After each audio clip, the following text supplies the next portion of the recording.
En este ejercicio vamos a hacer el análisis de una situación con los 5 números que ves en pantalla. Tenemos 3 preguntas para responder, pero primero que todo tenemos que analizar si son situaciones de permutación o de combinación sin repetición. Iniciemos.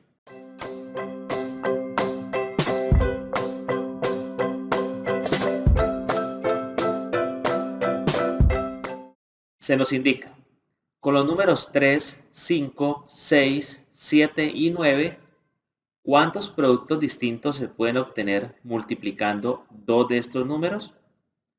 ¿Cuántos de ellos son múltiplos de 2? ¿Cuántos cocientes distintos se pueden obtener dividiendo dos de estos números? Para responder a la primera pregunta, donde nos dicen cuántos productos distintos se pueden obtener multiplicando dos de estos números, podemos comprender de que al hacer la multiplicación de cualesquiera pareja de números entre el 3, 5, 6, 7 y 9, tenemos una situación de combinación, puesto que, por ejemplo, si multiplicamos 3 por 5, se va a obtener el mismo producto de multiplicar 5 por 3. O sea que en esta primera pregunta, el orden no interesa.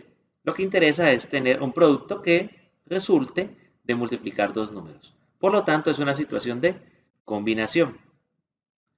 Es una combinación en donde n, que es el total de elementos, es 5, son 5 los números, y r es 2, puesto que nos indican que se multipliquen de a 2 de estos números. Como ya hemos dicho previamente, es una combinación en donde tenemos 5, combinación tomando dos números, y ya sabemos que la expresión para calcular una combinación es el factorial de n sobre el factorial de r multiplicado por n menos r factorial.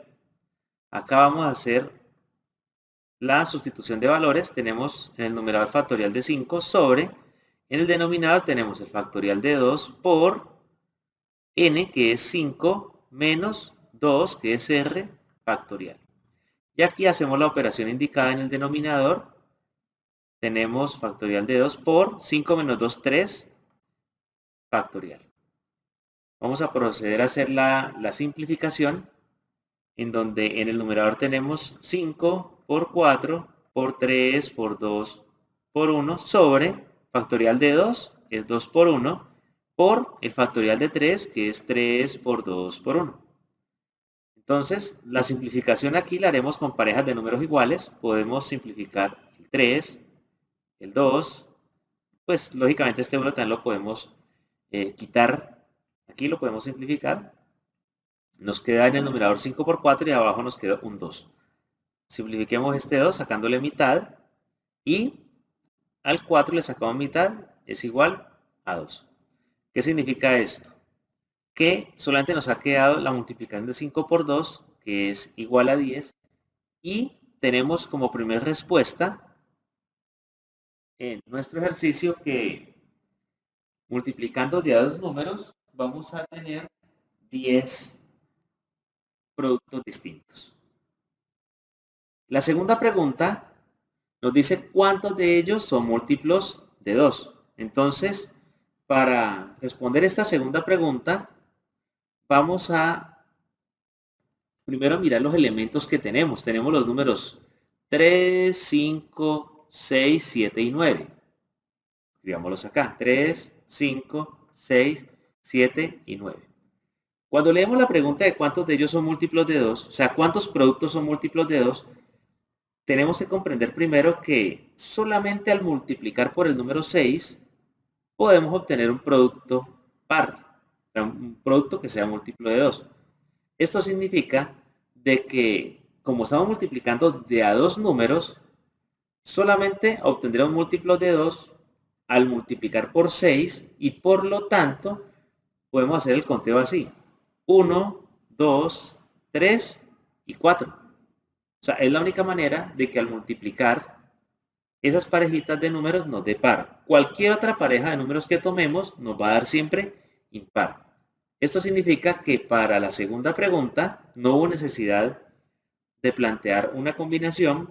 La respuesta ha de ser 4 productos de ellos serán múltiplos de 2, porque solamente se podía multiplicar por 6 para que se cumpliera esa condición. Ahora veamos la última pregunta. Dice, ¿cuántos cocientes distintos se pueden obtener dividiendo dos de estos números? Cuando hablamos de cocientes distintos, lo que nos está indicando es que tenemos que plantear divisiones. En este caso, estaremos hablando de una permutación, que es muy diferente al análisis de la primera pregunta, que era una combinación, puesto que, por ejemplo, si dividimos 6 entre 3, será muy diferente que dividir 3 entre 6. Por lo tanto, el orden sí interesa para esta última pregunta y por lo tanto tenemos una permutación. Una permutación en donde nuevamente n es 5 y r es 2. Entonces, el planteamiento será 5p y r, que es igual a 2, es igual a, no olvidemos que la expresión para calcular una permutación es factorial de n sobre n menos r factorial. Al hacer el reemplazo, tendremos 5p2 igual a factorial de n, será el factorial de 5, sobre n menos r, en donde n es 5, menos 2 que es r factorial, y vamos a obtener factorial de 5 sobre factorial de 3. Por la experiencia de la primera pregunta, de ese proceso que hicimos, vemos que se van a simplificar los números del 3 hasta el 1. Y por lo tanto, la respuesta de esta tercera pregunta será igual a 5 por 4, es decir, 20. Y con esto llegamos a la respuesta de la tercera pregunta de la situación planteada con los números 3, 5, 6, 7 y 9. Nos veremos en un siguiente video. Chao.